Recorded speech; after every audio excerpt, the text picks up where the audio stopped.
మనం ప్రార్థించినప్పుడు పరలోకంలో ఏం జరుగుతుందో మీకు తెలుసా? మనం దేవునికి మొరపెట్టినప్పుడు ఆయన తన దూతలను విడుదల చేస్తాడు.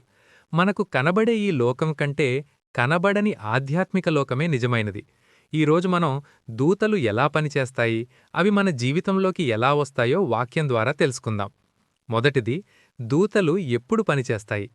3 ముఖ్యమైన పనులు దూతలను క్రియల్లోకి తెస్తాయి: ప్రార్థన, దశమభాగం ఇవ్వడం, నీతిగా జీవించడం. మీరు ఈ పనులు చేసినప్పుడు దేవుడు తన దూతలకు ఆజ్ఞ ఇచ్చి మీ దగ్గరకు పంపిస్తాడు.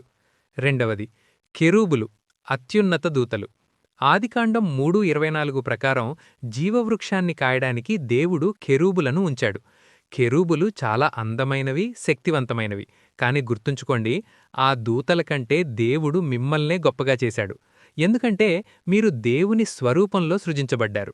మూడవది, ఆశీర్వాదాన్ని నెరవేర్చే దూతలు.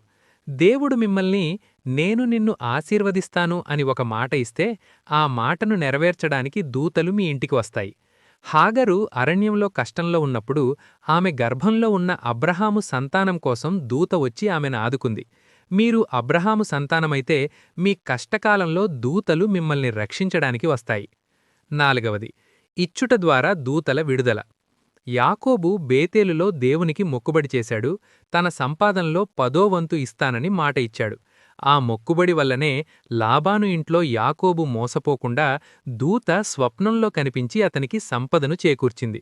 మీరు దేవునికి ఇచ్చినప్పుడు దూతలు మీ వ్యాపారాన్ని, ఉద్యోగాన్ని ఆశీర్వదించి మీకు తిరిగిస్తాయి. ఐదవది, దూతలకు పని కల్పించడం.